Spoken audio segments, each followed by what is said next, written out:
الحمد لله رب العالمين وبه نستعين على أمور الدنيا والدين والصلاة والسلام على أشرف الأنبياء والمرسلين سيدنا وحبيبنا وشفيعنا وقدوتنا ومولانا محمد صلى الله عليه وسلم وعلى آله وأصحابه أجمعين. سبحانك لا علم لنا إلا ما علمتنا إنك أنت العليم الحكيم ولا حول ولا قوة إلا بالله العلي العظيم. قال رب اشرح لي صدري ويسر لي أمري واحلل عقدة من لساني يفقه قولي. اللهم رب يسر ولا تعسر فإن تيسير كل عسير عليك يسير. رب تمم بخير. اللهم فكهنا في الدين وعلمنا التأويل وجعلنا فتوح العارفين. بسم الله الرحمن الرحيم. السلام عليكم ورحمة الله تعالى وبركاته.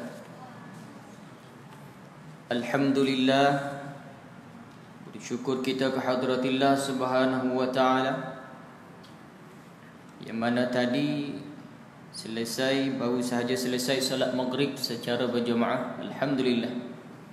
Sebelum itu saya ingin berterima kasih kepada barisan AJK Surau, Tuan Imam Bilal mengurusi ahli jawatan kuasa Surau, yang memberi laluan kepada saya sebagai pengganti kepada ayahanda, iaitu Al-Fadhil Ustaz Nik Kamaruddin. Sepatut giliran beliau pada malam ni. Walau bagaimanapun beliau tidak dapat hadir kerana berada di Terengganu dalam perjalanan pulang, tapi berada di Terengganu program semalam. Jadi saya sebagai pengganti beliau, insya-Allah akan cuba untuk memperingati atau mengadakan majlis ilmu daripada masa terbiar ataupun disia-siakan. Kita isikan masa kita sebelum Isya, selepas maghrib dengan taman-taman ilmu. Mudah-mudahan kita sentiasa di bawah payungan atau barakah Allah Subhanahu wa taala. Tuan-tuan, puan-puan muslimin muslimat yang dirahmati Allah. Jadi kedatangan saya ni bukan tazkirah pun tidak. Jadi sebagai pesan memesan, terutamanya pesan terhadap diri sendiri dan tuan-tuan semua, yang mana tuan-tuan puan-puan dirahmati Allah, yang mana sedia maklum, sedia yang kita tahu bahawa diri kita ni digelarkan nama kita, iaitulah manusia. Kita ni orang beri nama kepada kita sejenis makhluk yang bernama manusia. Bila begitu manusia ni sebut dalam bahasa Arab dipanggil insan. Dia kita undur belakang lagi, dia panggil an-nisyan. Makna bagi an-nisyan iaitulah lupa. An-nisyan, al-insan, jadi bahasa kita manusia, pelupa. Bila sebut kata nama kita pun dah pelupa dah. Maka begitu perlulah kita sentiasa mencari tempat-tempat majlis ilmu atau majlis memperingati tentang agama Islam terutamanya, kerana sedia maklum diri kita ini pelupa, agar sentiasa berada di dalam majlis ilmu orang-orang yang memperingati tentang ilmu agama, supaya kita tidak lalai daripada syariah atau perintah Allah Subhanahu wa taala. Tuan-tuan puan-puan yang dirahmati Allah, bersyukur kita ke hadratillah Subhanahu wa taala. Tadi selesai salat maghrib berjemaah, yang mana salat maghrib secara berjemaah tadi pilihan daripada Allah Subhanahu wa taala. Kenapa pilihan Allah Subhanahu wa taala? Kalau ikut hati kita, kalau ikut hati kita rasa tak ada orang di surau ni. Kenapa? Solat itu susah. Kalau senang ramai orang datang. Tapi susah. Bila susah, yang ada ni pilihan Allah Subhanahu wa taala. Allah Taala menggerakkan hati kita, Allah Taala mengizinkan kudrat kepada kita. Bergeraknya anggota tubuh badan kita diizinkan Allah Subhanahu wa taala dapat kita datang ke surau dan solat maghrib secara berjemaah. Alhamdulillah. Jadi jika begitu tuan-tuan dirahmati Allah, berbanyak kita syukur kerana jika kita tengok komuniti di sini, kalau datang semua penuh surau ni, Jumaat pun tak cukup. Tapi begitu Allah Ta'ala pilih kita salah satu daripada orang yang dapat hadir ke surau. Alhamdulillah.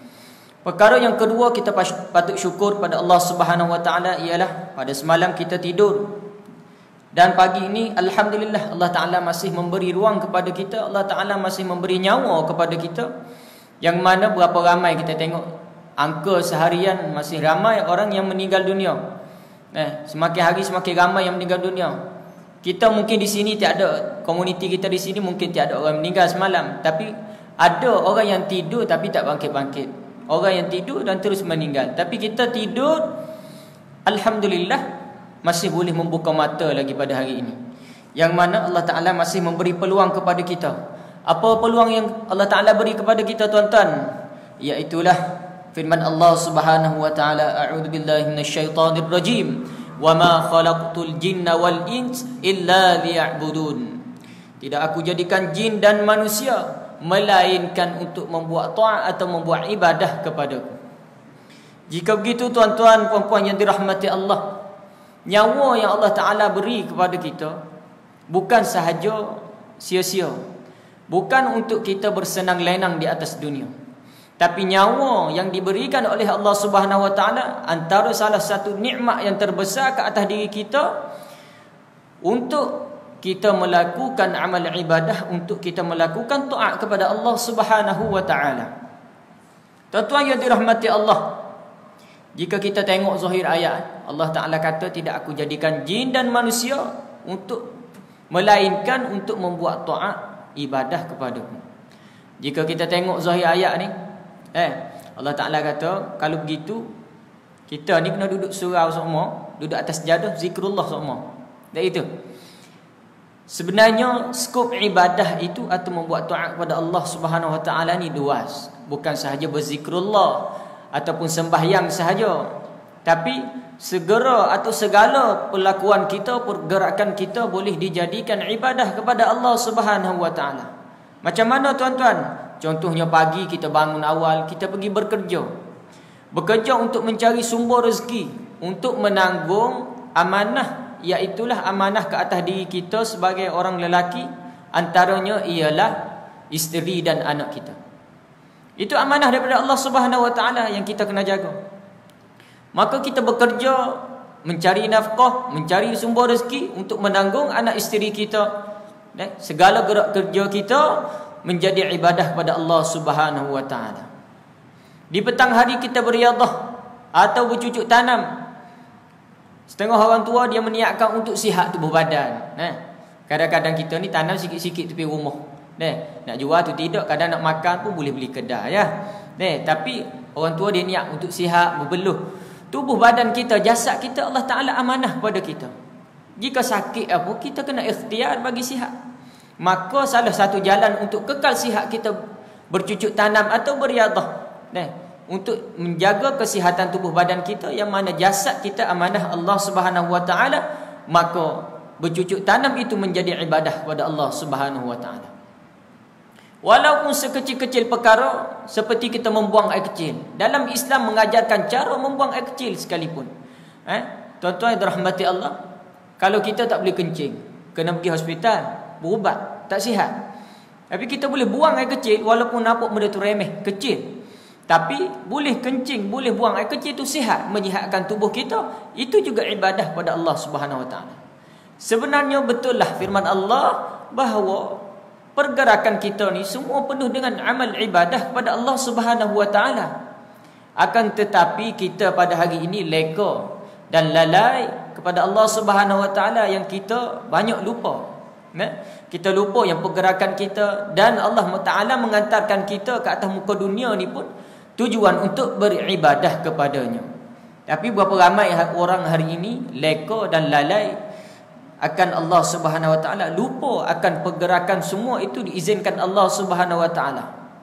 Yang mereka rasakan bahawa segala gerak kerja yang dia buat itu datang kudrat daripadanya sendiri. Tuan-tuan puan-puan yang dirahmati Allah, jadi tajuk yang diberikan kepada saya, iaitu salah satunya mukjizat Al-Quran. Mukjizat Al-Quran. Tapi 2-3 hari dah duk ganti beliau ni. Saya duk bawa tajuk, iaitu tajuk dunia di akhir zaman. Jadi saya nak bawa sedikit tajuk ni, dan insya-Allah di hujung nanti kita masuk tentang kelebihan dan mukjizat Al-Quran, insya-Allah.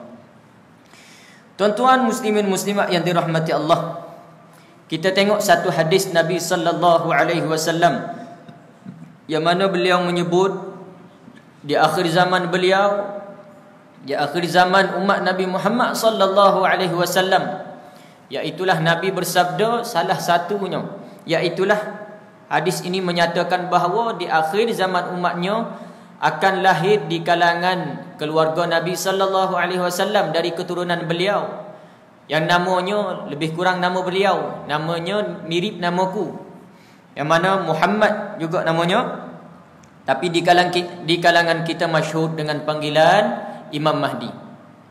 Di kalangan kita masyhur dengan panggilan Imam Mahdi.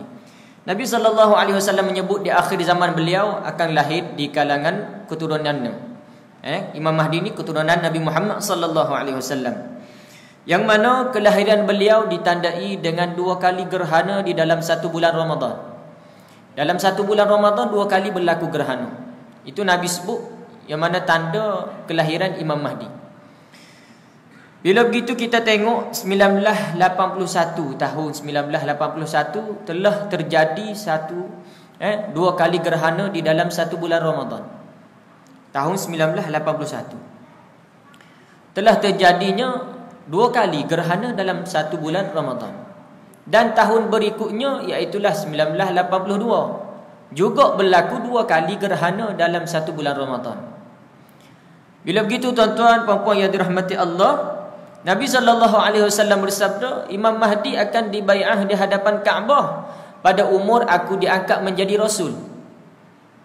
Berapakah umur Nabi jadi Rasul? 40. Jadi Imam Mahdi akan dibai'ah, dipertanggungjawab dan menerima amanah beliau sebagai komander ataupun panglima umat Islam untuk berperang pada usia beliau pada umur 40 di hadapan Kaabah. Bila begitu tuan-tuan yang dirahmati Allah, kita sedikit buat kira-kira lah.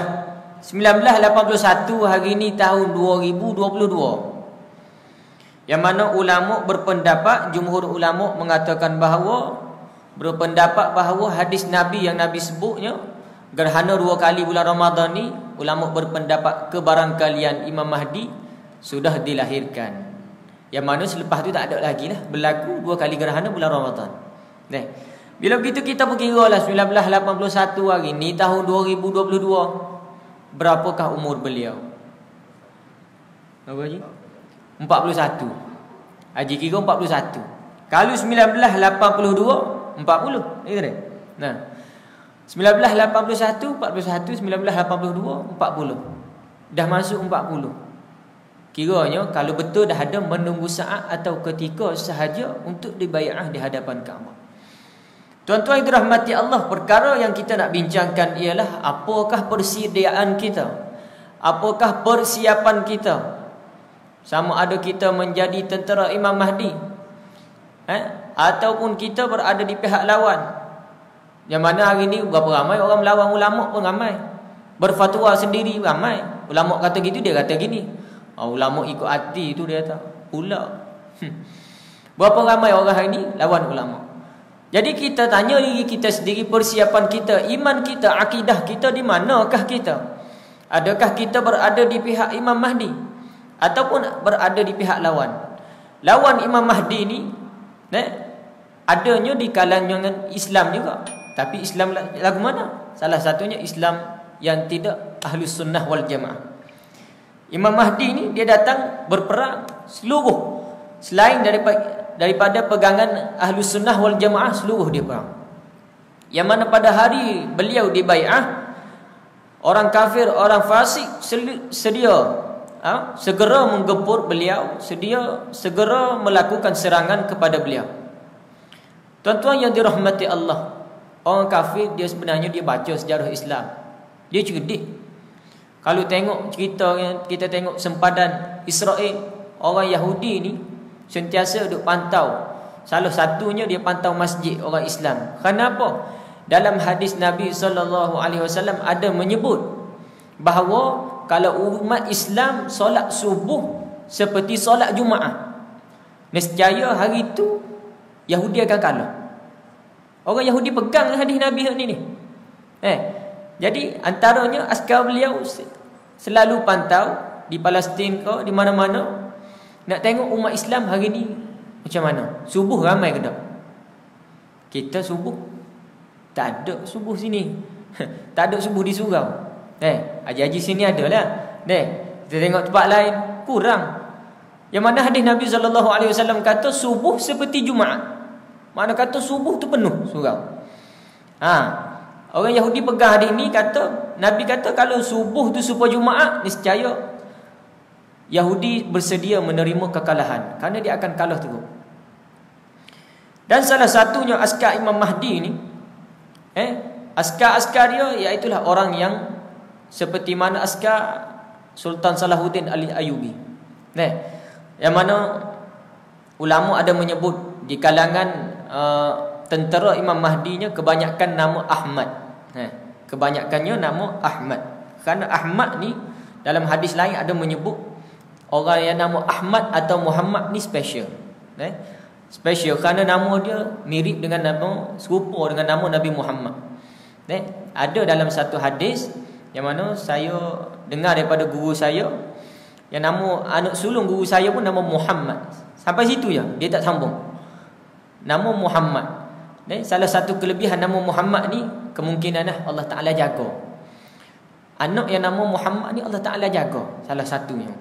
Yang kedua, dalam hadis tu menyatakan bahawa orang nama Muhammad ni lebih kurang ceritanya mudah masuk syurga lah.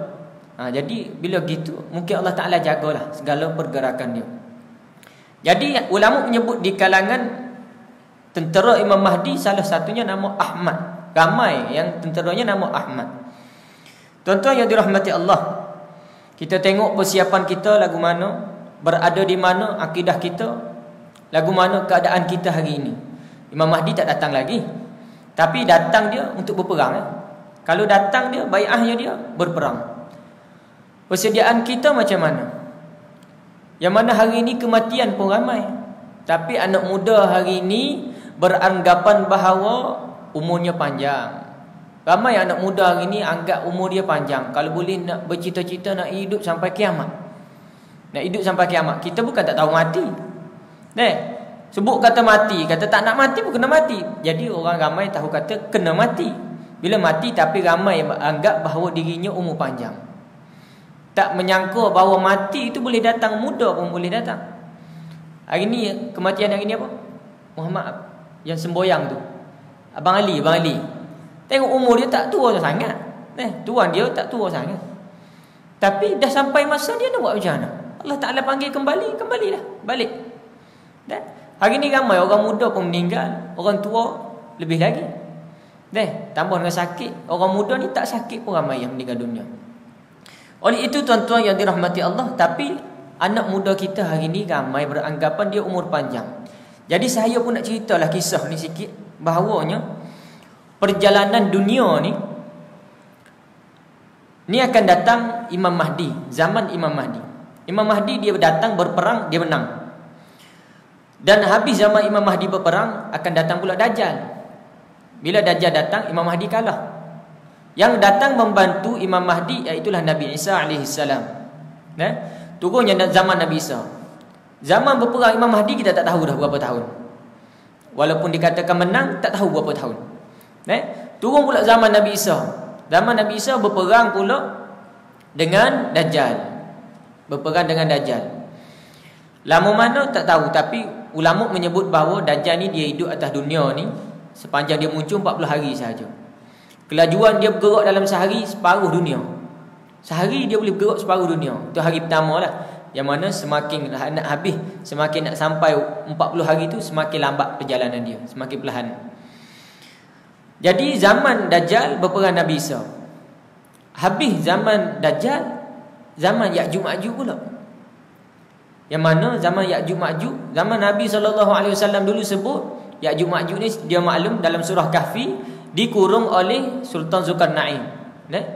Dikurung oleh Sultan Zulkarnain dan di dalam satu gua, yang mana pintu gua diperbuat daripada emas, campuran perak, besi, apa semua. Sultan Zulkarnain kumpul daripada salah satu kampung-kampung yang ada situ, bakar, tutup pintu, yang mana Ya'juj Ma'juj duduk dalam tu. Bila begitu kerjaan Ya'juj Ma'juj ni bangun pagi, ketuk pintu, gelap masuk tidur. Bangun pagi, ketuk pintu, gelap masuk tidur.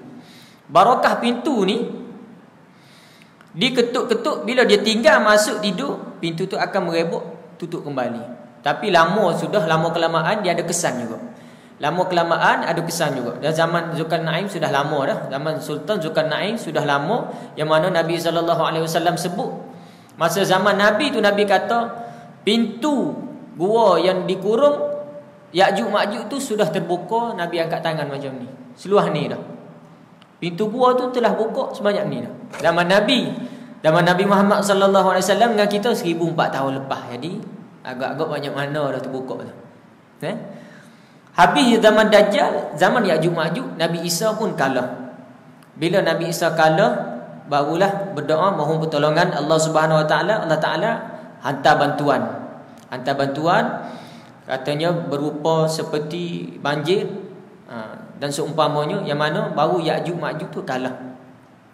Bila Ya'juj Ma'juj kalah, barulah dunia ni diperintah kembalinya seperti Islam dahulu, di bawah satu khalifah Islam, yang mana Sultan Agung, ada sultan. Satu dunia ni diperintah oleh satu sultan, yang mana iaitulah sultan pada zaman tu, iaitulah Nabi Isa alaihissalam, diperintahkan oleh beliau. Barakahnya, katanya riwayat ulama mengatakan bahawa zaman tu orang akan merasakan, seluruh orang merasakan puas hati, betul-betul rasa nikmatnya berada di bawah naungan Islam. Berkahnya zaman tu, kata ulama mengatakan bahawa buah apple sebiji boleh makan sekampung. Berkahnya, bersama mana apple tak tahulah. Kampung kita besar, sebiji apple boleh makan sekampung. Bersama mana apple tak tahu. Nak kata berkahnya dan rahmatnya sentiasa bercucuran di zaman pemerintahan Nabi Isa alaihissalam. Bila begitu, ni zaman ni saya cerita zaman bagi orang bercita-cita nak hidup sampai kiamat ni, kira ni umur dia boleh pergi sampai taruh mana. Bila begitu, habisnya tu lama kelamaan orang semakin lalai. Mula-mula tu orang taat, lepas tu semakin lalai, barulah naik ataupun timbul matahari di sebelah barat. Sehari matahari naik sebelah barat sehari. Dia gelap lama dah. Gelap, setengah riwayat kata gelap 3 hari. Lepas tu naik matahari sebelah barat. Bila naik tu dia maklum, kita pun ramai sini tahu, yang mana Allah Subhanahu Wa Taala sebut bila naik matahari sebelah barat, pintu taubat tutup. Selain daripada nyawa sampai ke halkum, dan mengatakan bahawa bila nyawa sampai ke halkum, itu pintu taubat tutup bagi kita. Dan pintu taubat tutup bagi seluruh orang yang ada atas muka bumi ni bila matahari naik sebelah barat. Jadi matahari naik sebelah barat ni sehari. Bila orang ramai tengok matahari naik sebelah barat, maka sedia orang semua maklum tahu ya, pintu taubat akan tutup. Bila begitu bersegeralah orang perempuan yang tidak pakai tudung, dia cari daun pisang ke apa, baldi ke apa, dia tutup. Semua kedai yang ada semua tutup kedai, berlari ke masjid, semuanya menangis-nangis beramal ibadah kepada Allah Subhanahu Wa Taala. Orang perempuan yang pakai ketak apa sekalipun, dia cari bunyi buruk ke apa, semua dia selimut. Dia tahu akan kesilapan dia. Bersegeralah berlaku semua orang bertaubat kepada Allah Subhanahu Wa Taala kerana takut akan matahari sudah naik sebelah barat. Tuan-tuan yang dirahmati Allah, matahari itu dia naik sehari sahaja dan pintu taubat belum tutup. Itu warning pertama. Dan orang pun berkekalan dah. Keesokan harinya matahari itu kembali normal, naik tempat asal dia. Bila balik normal, balik tempat asal, orang pun yang kekal tu kekal lah, beramal ibadah, buat taat. Tapi dia tak pergi lama. Pasal dia lah kita ni, tak pergi lama, hangat-hangat sekejap je. Kalau sakit tu, masa sakit tu ya, sakit tu kan, orang kata, Haji, jemaah masjid nak doa, kalau Haji sihat nak pergi masjid tu, nak pergi malam ni, nak pergi dah. Kalau sihat, tapi doa sihat sembuh, masjid pun tak sapa. Lebih kurang gitulah kita ni manusia, lupa akan janji-janji kita. Bila begitu tuan-tuan yang dirahmati Allah, orang yang bertaubat tadi Muka dia tengok matahari dah kembali normal, balik paksa naik dia. Dia pun lekalah balik, lalai balik. Maka begitu naiklah matahari kali kedua. Sebelah barat tu, yang tu betul-betul pintu taubat sudah tertutup. Maka begitu duduk tak lama tu timbul pula satu binatang. Timbul satu binatang yang mana Allah Ta'ala menciptakan satu binatang, tubuh dia besar. Tangan dia, di tangan binatang tersebut sebelah ada tongkat Nabi Musa dan sebelah lagi ada cincin Nabi Allah Sulaiman. Di tangan binatang tu ada tongkat Nabi Musa sebelah lagi ada cincin Nabi Allah Sulaiman alaihi salam. Kerja binatang ni dia kejar orang yang ada atas muka bumi ni, dia kejar, dia ketuk. Dia ketuk tongkat tu. Ketuk tapal aku atas belakang tak tahu. Tapi kerjaan dia kejar orang, ketuk. Ketuk tu kenapa? Dia ketuk bila kena tongkat tu akan timbul cok bagi kita, kafir ataupun mukmin. Orang kafir ataupun mukmin, timbullah cok atas hari kita. Yang mana kena cok kepada binatang tadi. Bila habis semua dah kena cok, lepas itulah datang satu angin, yang mana angin ni bila mengambil nyawa seluruh orang mukmin. Yang mana orang mukmin akan mati, akan meninggal bila kena angin ni. Bila akan mati dan meninggal bila kena angin ni. Yang mana selepas tu habislah orang mukmin, yang tinggal orang kufur, orang syirik kepada Allah Subhanahu Wa Taala. Yang mana orang kufur ni lah yang akan menghadapi kedahsyatan kiamat dengan matinya dengan tiupan sangkakala. Bunyi macam mudah, seperti orang dikir tiup sunat mati. Ya tidak gitu tuan-tuan yang dirahmati Allah. Mati ni sedia maklum, kalau mati biasa ni pun sakit. Siapa cakap sakit? Nabi kekasih Allah, Nabi Rasulullah sallallahu alaihi wasallam, Nabi Muhammad tu kata sakaratul maut tu sakit. Beliau tu kekasih Allah. Apatah lagi kita yang jauh, dengan Nabi pun kita jauh. Maka begitu sakitnya ulama mengatakan bahawa sakit nak mati itu umpama dicucuk oleh 1000 pedang yang tajam.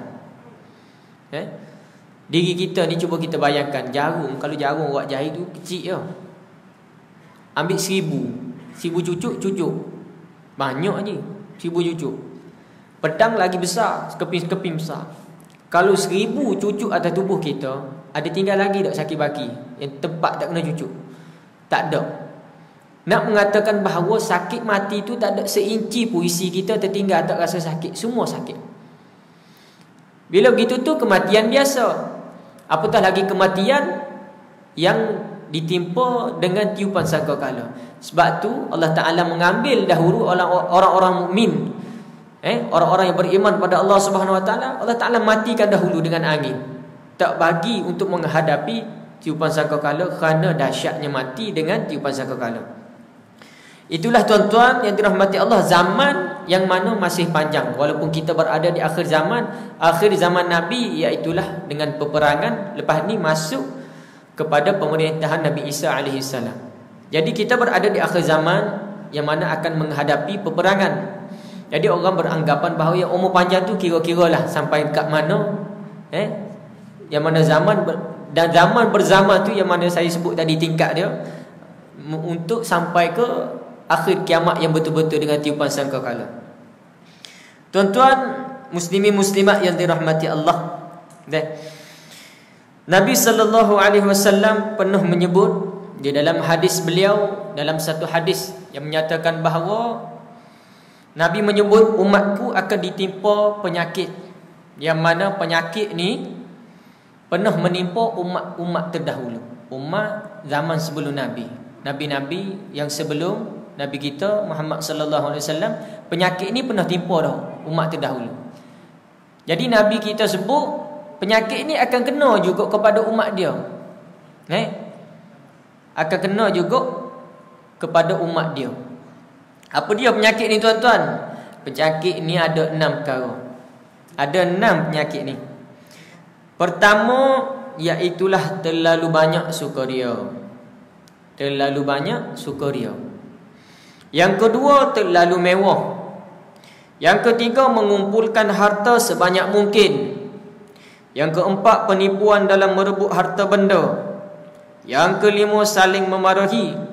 Dan yang keenam, dengki mendengki sehingga menzalimi antara satu sama lain. Ni 6 penyakit. Penyakit ni kita tengok 1 sampai 6 ni dia berangkai, saling bersangkut paut antara 1 sampai 6 ni. Lagu mana tuan-tuan? Yang mana kita tengok pertama, terlalu banyak sukaria. Banyaknya sukaria. Kita tengok yang kedua, terlalu mewah. Kita pun fikir, orang miskin adakah dia suka? Orang miskin ada tak dia suka? Orang susah ada tak dia suka? Tak banyak dia suka. Tak banyak dia suka, banyak dia sedih. Dia fikir nak makan apa, gitu. Bukan sentiasa berada dalam sukaria.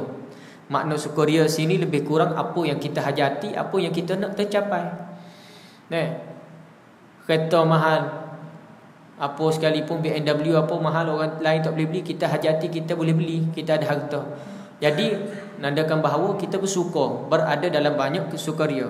Orang yang banyak sukaria, iaitulah orang terlalu mewah, orang yang mewah. Orang yang susah, dia tak boleh nak suka sangat, dia begitu je lah. Style budak-budak kampung naik pokok, terjun pokok, dia suka lagu mainan dia, gitulah. Jadi orang mewah ni, salah satu pekerjaan, cita-cita orang yang mewah, iaitulah mengumpulkan harta sebanyak mungkin. Ni cita-cita orang mewah. Orang yang hidup dia tak berada, tak nak berada dalam kemewahan, dia tak ada cita-cita ni. Kerana apa? Orang yang mewah sentiasa berada dalam penuh cita-cita. Contoh kita cita-cita nak beli kereta lah, Honda contoh. Honda tahun ni tubik Civic model lampu begini begian. Habis tahun ni, tahun depan tubik pula model lain pula. Kita pun tengok, tahun ni lebih cantik daripada tahun lepas, kita beli dah tahun lepas. Jadi jual ke ataupun beli pula yang tahun ni. Sentiasa bercita-cita baharu. Yang mana dunia ni perhiasannya semakin hujung usianya, semakin bongkoknya dunia ni, semakin banyak perhiasan dia. Bila begitu, orang yang mewah ni, maka dia banyak cita-cita. Oleh itu, untuk mencapaikan cita-cita dia, dia kena ada banyak harta. Bila begitu, dia sibuklah mengumpulkan harta sebanyak mungkin. Bila mengumpulkan harta sebanyak mungkin, nombor 4, penipuan dalam merebut harta benda. Macam mana tak tipu kalau kita lah, contoh kita meniaga kedai runcit, boleh jadi kaya ke? Zahir lah kita tengok, mudah-mudah kita tengok, boleh jadi kaya tak? Kecuali insan terpilih yang Allah Ta'ala pilih nak angkat. Seperti yang viral Abawiwa tu, Allah Ta'ala nak angkat dia senang saja. Dia pergi bantu orang, ikhlas, tak ada keluar modal apa. Tapi Allah Ta'ala nak angkat dia viral, boleh 4x4 sebiji, motor sebiji, anugerah pula. Yang mana Allah Ta'ala pilih nak memuliakan dia, kerana dia salah satu suka menolong orang dan juga jaga kedua ibu bapa dia di sisi dia. Jadi kita pun tengok mudah-mudah, kalau orang niaga kecil-kecil ni boleh kaya tak? Tidak lambat nak kaya. Walaupun orang yang bekerja elok, kalau kita bekerja office pun, ada grade kita pergi pagi, klik petang. Grade kita kalau DG41 kan, rate gaji kita contoh 5,000 situ sebulan, tak naik dah. Tak naik. Kalau ada bonus pun sikit-sikit, tak jadi kaya. Jadi begitu orang nak kaya, orang nak mewah, nak kaya, nak kumpul harta sebanyak mungkin, macam mana? Dia adanya penipuan yang Nabi sebut, penipuan dalam merebut harta benda. Dia mula dah nak tipu orang berangan-angan dah. Tipu orang tu boleh 1 juta, tipu orang ni boleh 300,000, banyak tu. Jadi kenalah tipu. Bila kita menipu ni, sebut kata penipuan ni, dia tak jadi kita tipu diri kita sendiri. Tak ada pihak kedua, tak jadi. Sebut kata penipuan, dia ada 2 pihak ataupun lebih. Kalau pihak penipuan kita seorang sebelah, tak jadi, dia kena 2 belah. InsyaAllah kita azan insyaAllah.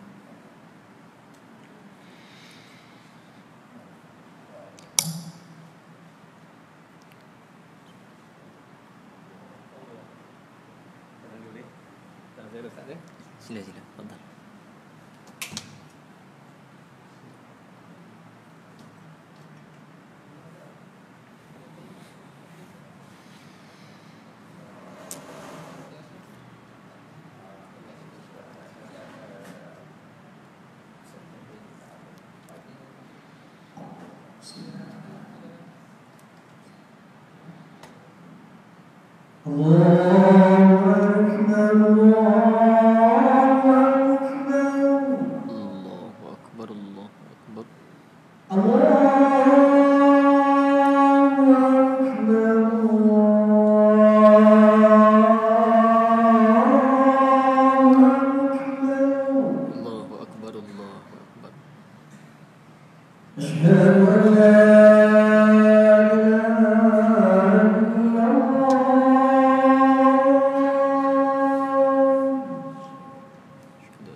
Ini insya-Allah kita sambung sedikit lagi.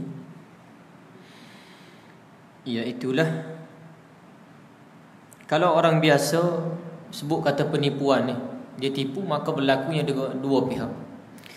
Bila berlaku dua pihak, penipuan ni dia ada rugi sebelah, ada untung sebelah. Kalau untung dua-dua tak tipu.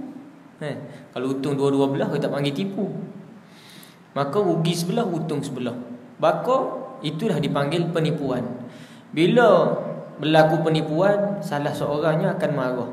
Maka jadilah hadis Nabi yang kelima, penyakit yang kelima, iaitulah saling memarahi. Kita pun bergaduh lah kerana kita tipu orang, ataupun orang tipu kita, kita marah. Bila begitu katalah, contohlah yang kita bergaduh tu pangkat besar ke pangkat datuk ke apa contoh kan. Kita orang bawah, kita nak pecat dia, nak buang dia tak boleh, sebab kita orang bawah. Jadi bila begitu berlakulah hadis Nabi penyakit yang keenam, iaitulah dengki mendengki sehingga menzalimi antara satu sama lain. Kalau orang bawah kita mungkin boleh pecat, boleh buang kerja ataupun sebagainya. Tapi kalau orang atas susah, tak boleh buat. Jadi kita pun duk simpan, pendam perasaan dengki pula, jadi tak puas hati. Bila tak puas hati, penyakit yang terjadinya sehingga menzalimi antara satu sama lain. Nak buat macam mana? Kita bila kita ada sifat dendam, kita ada sifat dengki ni, bila ada benda tu dalam hati, kita akan terfikir, sentiasa terfikir nak buat macam mana dia ni. Nak pecat tak boleh. Nak pecat, nak buang kerja tak boleh. Jadi duk fikir semua kita ni. Tu dia panggil hasad dengki. Kita duk dengki, duk tengok, pendam. Bila begitu, Nabi sebut dengki mendengki sehingga menzalimi antara satu sama lain. Apa dia contoh? Contoh yang mana contoh menzalimi antara satu sama lain yang berlaku pada hari ini dan pernah berlaku dah di zaman umat-umat terdahulu. Apa dia ni? Contoh. Salah satunya contoh zalim, buat zalim pada orang berlaku hari ini, zaman Nabi dulu, zaman Nabi-Nabi terdahulu dah berlaku. Sihir, betul. Sihir. Nabi Musa, zaman Nabi Musa terkenal dah dengan sihir. Hebatnya zaman-zaman Nabi Musa ni ramai ahli-ahli sihir. Hari ni berapa ramai? Ustaz sendiri pun kena sihir. Sepertinya Ustaz Kazim kena sihir. Hari ni sihir berluasa. Tak kenal adik-beradik sendiri pun kena sihir. Dengkinya adik-beradik sendiri pun kena sihir. Apatah lagi orang yang suku sakat, orang yang tidak ahli keluarga, ramai yang kena sihir. Ni kerana apa tuan-tuan? Salah satunya daripada sifat yang daripada 6 perkara ni, bila perkara ni berantai, dia boleh jadi sampai tahap begitu. Ada juga kes yang berlaku sampai tahap tu. Dan dengki ni, ya kalau tidak kait dalam 6 perkara ni, salah satu penyakit dengki pun banyak. Kadang-kadang tak tipu orang, kita ni senang dia duduk cara kita. Tak balas dengan orang, tak baik dengan orang pun juga. Cara kita amal hutang tak ada ke apa, tak ada duduk saja biasa. Tapi ada setengah mata-mata manusia ni dia tengok kan? Dia tengok kita ni senang. Aku tengok mu senang, dia kata. Senyum yang sokmo. Senyum sokmo pun salah, takkan nak jerit sokmo. Senyum sokmo, jadi aku tak puas hati. Dia kata aku tengok mu amal je, jadi aku tak puas hati. Sihir. Ni saya pernah jumpa. Okey, macam ni. Orang susah ya, orang tu susah. Bukan kaya. Kalau kaya sihir nak harta, nak siapa? Tak juga, susah biasa. Tapi hati dia tenteram, sentiasa senyum, ceria. Jadi orang tengok dia senyum sama, tak puas hati juga. Ni ada orang penyakit hati tak comel, hati tak cantik, ada sifat dengki. Tengok orang amal tenang, dengki. Tuan-tuan yang dirahmati Allah, oleh itu kita mestilah elok 6 perkara, 6 penyakit yang Nabi sebut ni kena elok daripada berlaku ke atas diri kita. Apa dia? Salah satu banyak sukaria, jangan sukaria banyak. Nak elok kita suka atas muka bumi ni, nak elok daripada kita banyak suka, banyak ketawa. Kerana banyak ketawa itu Nabi kata boleh menggelakkan hati, salah satunya. Yang kedua, bila kita banyak suka ataupun suka hajat kita tercapai, kita ada duit, apa yang kita hajat kita boleh beli, tidak tersangkut, maka begitu kita akan lupa Allah Subhanahu Wa Taala. Kenapa? Kita lupa bahawa rezeki yang datang itu sebenarnya Allah Subhanahu Wa Taala yang memberi kepada kita. Jika tak ada ujian langsung ke atas diri kita ni, ujian susah duit ataupun nak beli benda tu tak cukup duit, contoh. Bila begitu kita akan datang pemikiran bahawa tak cukup lagi duit. Kadang tu setengah orang buat solat hajat, berdoa moga rezeki. Tapi kalau dah ada duit, dah ada, nak buat solat hajat buat apa? Nak mohon apa? Mudah contohnya begitulah. Bila begitu, salah satunya bila kita banyak sukaria ni, kita akan lupa Allah Subhanahu Wa Taala. Kita kena mengelak daripada kita suka banyak sukaria. Apa dia jalan yang boleh mengelak banyak sukaria? Apa dia jalannya? Banyak mengingati mati, banyak menziarahi kematian, banyak menziarahi jenazah ataupun sebagainya, benda-benda yang berkait dengan kematian. Banyak mengingati mati. Contoh kita duk main bola dah, main bola. Ustaz ni pernah sebut duk main bola, sumak gol 12-0. 12-0 kerana keeper tak ada, sakit perut kita dah. Jadi sedaplah kita duk sumak gol ya, 12-0. Dapat berita keeper meninggal dalam tandas. Lalu lagi dah nak sepak gol. Nak sepak bola, nak sumak bola dalam gol tu, lalu lagi dah. Berkeinginan lagi dah. Tak nak dah, walaupun tengah seronok, dia boleh memotong lazatnya dunia.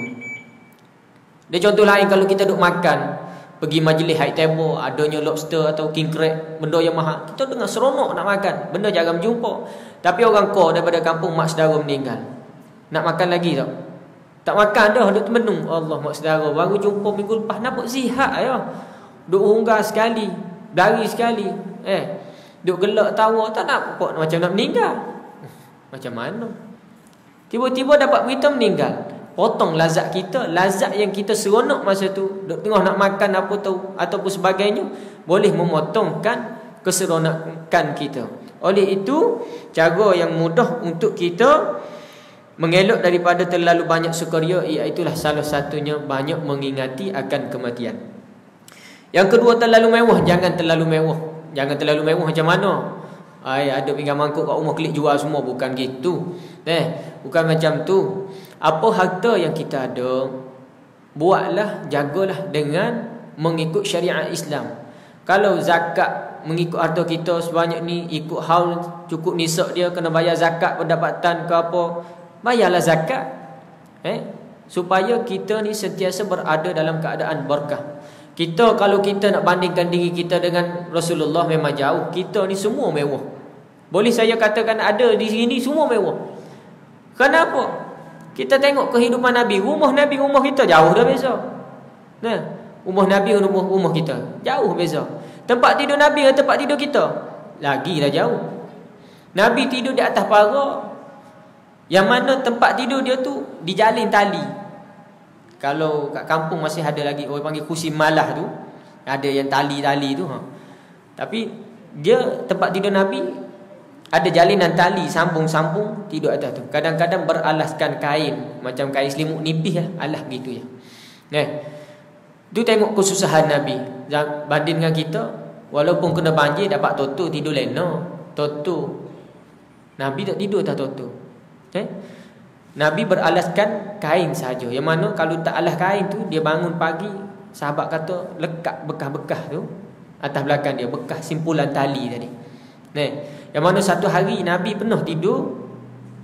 Sebelum dia tidur tu, sebelum ni dia tidur, kain yang dihampar tu Sayyidina Aisyah hampar kain selapis nipis dah. Jadi tidur. Nabi bangun tahajud, katalah contohlah bangun pukul 3.30. Jadi bangunlah tahajud pukul 3.30. Satu hari Nabi tidur, dia terlewat tahajud dia sedikit, lewat sedikit. Maka begitu Nabi pun tanyalah Sayyidina Aisyah, apa dia yang kamu letak tempat tidur semalam? Kerana aku rasa sedap, rasa nyenyuk lena semalam sampai terlewat tahajud. Sayyidina Aisyah kata tak ada letak apa, cuma kain yang biasa hampas lapis tu dia lipat dua. Sayyidina Aisyah lipat dua, jadi tebal sikit. Bila tebal sikit tu Nabi tidur lena, sedap sampai lewatnya, terlewat sedikit tahajudnya. Maka begitu Nabi pesan kepada Sayyidina Aisyah, kembalikan kepada asal, tak payah lipat lah. Dia tidak suka dia bangun lewat tahajud. Itu Nabi. Kalau kita kau sedap biar gitulah, tak kau buat sedap lagi. Jauh sangat kita. Kita tengok peribadi lain, gelas rumah kita, cawan rumah kita berapa banyak. Gelas air sejuk, gelas air teh, gelas air kosong, gelas air melu, gelas air sakui, semua asing-asing, suku-suku. Masuk lai cikang pula-pula, suku ABC, semua suku. Nabi SAW hanya ada satu cawan, yang mana cawan beliau diperbuat daripada kayu dan diselaputi dengan besi, bukan perak, besi. Gelas itulah Nabi guna buat minum susu. Gelas itulah Nabi guna buat minum segala jenis minuman sejuk kau panas kau. Gelas tu, satu biji tu iaitu gelas kayu. Beza dengan kita, berapa jenis gelas yang kita ada rumah kita. Tu gelas kita, gelas tetamu lain pula. Ada suku. Jadi nak kata begitu, yang kita ada pada hari ni memang kita mewah semua daripada Nabi. Memang kita jauh lah kita mewah. Bila begitu tuan-tuan yang dirahmati Allah, nak jaga yang mana harta kita ni bila kita meninggal, Allah Ta'ala akan soal kita. Allah Ta'ala akan soal kita.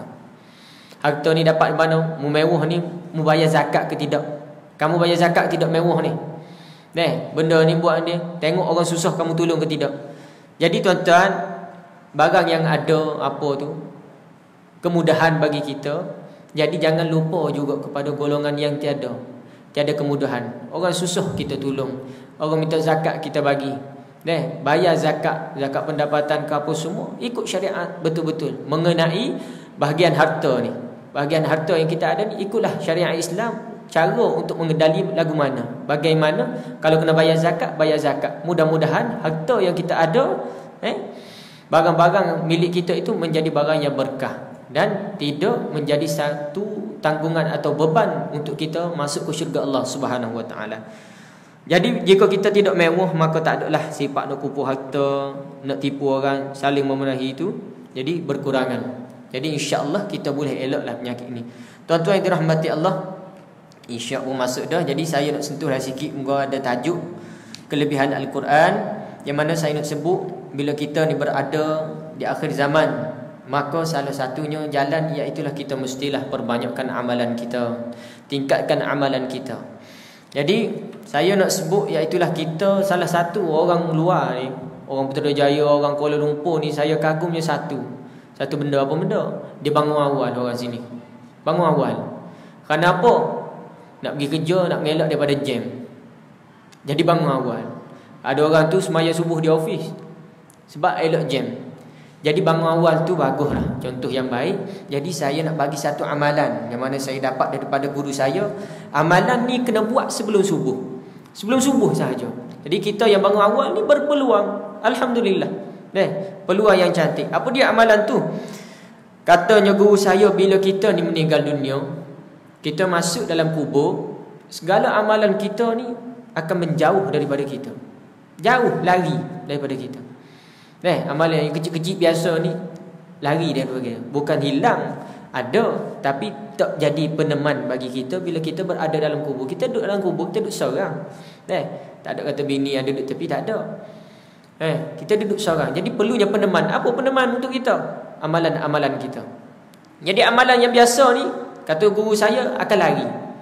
Melainkan satu amalan sahaja. Apa dia? Iaitulah Al-Quran yang dibacakan sebelum subuh. Jadi orang yang bangun awal nak pergi kerja awal ni, bacalah Al-Quran.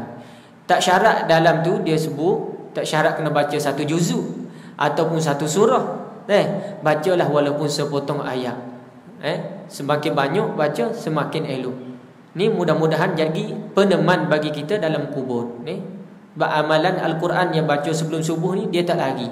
Walaupun malaikat muka nakir datang untuk soal kita, dia tak lari. Dia ada sentiasa bertemankan kita, menemankan kita.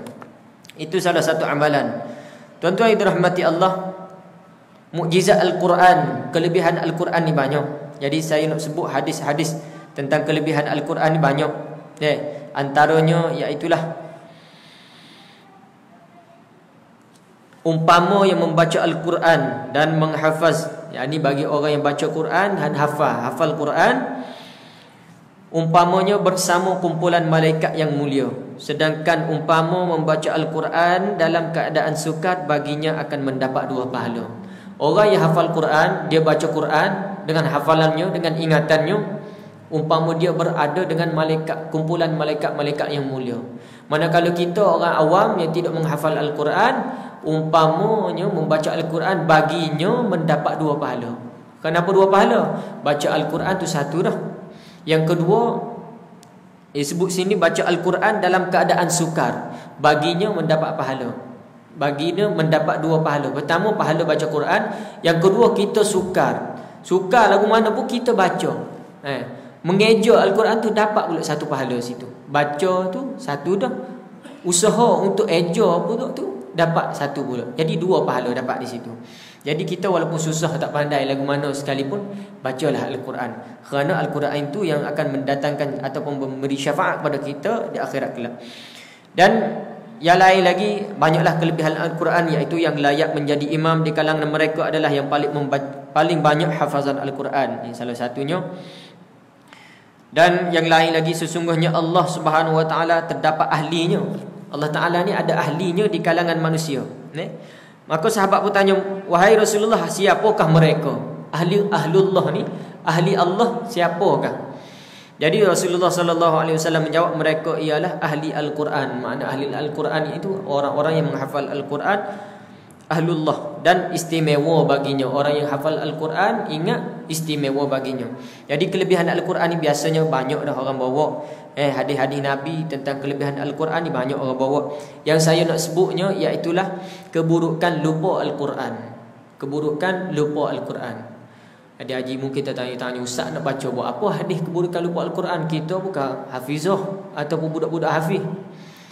Jadi tuan-tuan yang dirahmati Allah, dalam hadis ni dia tidak sebut bagi orang yang hafiz Al-Quran 30 juzuk keburukan baginya, tak ada. Dia sebut orang yang lupa Al-Quran. Jadi saya percaya di kalangan kita ramai-ramai ni ada ingat satu surah, contoh Al-Mulk ke, As-Sajadah ke, Yasin ke, ataupun sepotong ayat daripada surah, ataupun surah-surah muqaddam yang kecil, Qul huwallahu ke. Ataupun yang sebelum ni kita pernah ingat mana-mana daripada ayat Al-Quran, sekarang ni kita lupa. Jangan bagi lupa tuan-tuan, kerana ada keburukan baginya. Allah Ta'ala pilih bagi kita untuk kita ingat surah Al-Mulk contohnya. Allah Ta'ala dah pilih bagi kita ingat. Kalau kita lupa ada keburukan. Jadi saya tanya kepada guru saya, apa jalan bagi orang lupa? Tak ada jalan. Jalannya kamu mestilah memperingati balik Quran yang Allah Ta'ala bagi kepada kamu. Jagalah sehingga meninggal dunia. Iaitulah keburukan bagi orang yang lupa Al-Quran. Nabi sebut, tiada seorang yang membaca Al-Quran, yakni menghafaz Al-Quran, kemudian lupa. Hafaz Al-Quran, ingat Al-Quran, kemudian dia lupa, kecuali dia akan bertemu Allah Subhanahu Wa Taala, balik menghadap Allah Subhanahu Wa Taala pada hari kiamat dalam keadaan cacat. Balik dalam keadaan cacat, tak sempurna jumpa Allah Subhanahu Wa Taala. Kenapa? Kita ingat Quran, lepas tu kita meninggal dalam keadaan kita lupa. Hadis yang kedua juga ada sebut, ni peristiwa Isra' Mi'raj Nabi sallallahu alaihi wasallam, yang mana di masa peristiwa, di masa berlakunya Isra' Mi'raj tu, malaikat menghamparkan segala jenis bentuk-bentuk dosa dan pahala yang Nabi sebut, iaitulah dibentangkan kepadanya dosa-dosa umatku. Dosa kecil, dosa besar, hukuman dia lagu mana, Nabi tengok dah. Nabi tengok di masa peristiwa Isra' Mi'raj, dibentangkan kepadaku dosa-dosa umatku. Dibentangkan kepadaku dosa-dosa umatku, dan tidak aku nampak dosa yang lebih besar dari satu arah, dari satu surah dari Al-Quran, atau satu ayat yang diberikan kepada seorang lelaki kemudian ia melupakannya. Tengok, Nabi sebut dia nampak dosa yang paling besar dari satu surah ataupun dari Al-Quran atau satu ayat. Dia tidak sebut kata bagi orang yang hafal Al-Quran 30 juzuk, tidak. Dia sebut satu surah ataupun satu ayat. Mana kata kita sini rasanya ingat Al-Quran tu sama ada Al-Fatihah pun Quran. Al-Fatihah ingat semua, kalau tidak nak sembahyang macam mana? Rukun. Bila begitu surah-surah lain yang sebelum ni jika kita pernah ingat, jadi sekarang ni kita lupa, maka tuan-tuan yang dirahmati Allah, jagalah, peringatilah kembali, kerana bimbang-bimbang takut menjadi satu dosa besar ataupun keburukan bagi kita kembali kepada Allah Subhanahu Wa Taala dalam keadaan kita cacat. Itulah Al-Quran ni benda yang mulia, kalamullah. Nak mudah nak dapat dia satu permata intan yang susah. Jadi bila dapat, jagalah ia, kerana dia ada kebaikan dan juga ada keburukan, bukan baik saja. Ada keburukan dia, baik dia pun banyak, buruk dia pun banyak juga. Tuan-tuan dirahmati Allah, pukul 9 dah. Jadi insya-Allah saya berhenti setakat tu. Cuma satu lagi nak bagi tahu, berbanyakkanlah amal selawat kepada junjungan besar Nabi Muhammad sallallahu alaihi wasallam. Banyakkanlah selawat, terutamanya pada akhir zaman ni, yang Syekh Zainul Asri menganjurkan sekurang-kurangnya kita pagar diri kita di akhir zaman ni dengan selawat sebanyak 1,000 sehari. 1,000 sehari. 1,000. Allah, banyak ya 1,000. Tak banyak. Sebenarnya tak banyak. 1,000 ni tak banyak. Saya pernah buat 1,000 dalam masa setengah jam. Ambil yang pendek je lah. Allahumma salli ala Sayyidina Muhammad wa ala ali Sayyidina Muhammad. Dah cukup satu. Kalau nak cari yang panjang, penghulu selawat ataupun selawat ummi, selawat syifa, panjang semua tu. Tak ada apa, tak ada masalah. Kalau rajin boleh buat. Tapi nak boleh angka 1,000 tu susah. Cubalah amalkan, kerana ni salah satu pagar di kita untuk kita menghadapi perkara-perkara akhir zaman. Salah satunya yang mana fitnah Dajjal akan muncul tidak lama lagi. Salah satunya Syekh Zainul Asri menganjurkan pertamanya kena mengamalkan selawat sekurang-kurangnya 1,000 sehari. Jadi kita ni salah satu penyakit kita ni lupa. Kita bukan malas sangat nak selawat ni. Mudah-mudah sebut gitu je. Mudah. Tapi penyakit kita salah satunya lupa. Kata Syekh Zainul Asri, untuk mengelak daripada lupa, bawalah tasbih ke mana-mana. Bawa tasbih ke mana. Kadang kita malas sekalipun, bawa dulu. Biar ada dalam poket kita. Bila benda ni ada, niscaya kita akan berzikir ataupun menyebut selawat. Bila benda ni ada. Tapi bila tak ada, lupalah. Sebab kita bukan menjadi kebiasaan atau menjadi buah mulut kita. Bila kita mengamalkan sentiasa, insya-Allah kita akan menjadi buah mulut kita. Yang mana kelebihan selawat banyaklah. Kelebihan selawat di dunia pun ada, akhirat ada. Yang salah satunya kelebihan selawat 1,000 ni, yang mana ulama sebut tidak akan mati orang yang mengamalkan selawat 1,000 kali ni, kecuali dia telah nampak tempat dia dalam syurga. Orang yang amal selawat 1,000 kali ni tidak akan meninggal kecuali dia nampak di tempat dia dalam syurga, baru meninggal. Tu kata ulama. Jadi tuan-tuan dirahmati Allah, cukup sekadar itu dahulu. Kelebihan selawat pula panjang pula, pukul 10 lah malam ni. Jadi tuan-tuan dirahmati Allah, apa yang baik daripada Allah Subhanahu Wa Taala, apa yang kurang keburukan itu daripada diri saya sendiri, hakikat daripada Allah Subhanahu Wa Taala. Saya mohon ampun dan maaf ada terkasar bahasa atau sebagainya. Mudah-mudahan kita sentiasa diberkati dan dirahmati Allah Subhanahu Wa Taala. Aku qouli hadza wa astaghfirullahal azim li wa lakum. Assalamualaikum warahmatullahi taala wabarakatuh. Allahumma anfa'na ma 'allamtana wa 'allimna ma yanfa'una wa zidna 'ilman yanfa'una. Walhamdulillahi ala kulli hal wa na'udzu billahi min 'adzabin nar. Wa sallallahu ala sayyidina Muhammad wa ala alihi wa sahbihi wa baraka wa sallama. Walhamdulillahi rabbil alamin wal 'afwu minkum wa barakallahu fiikum.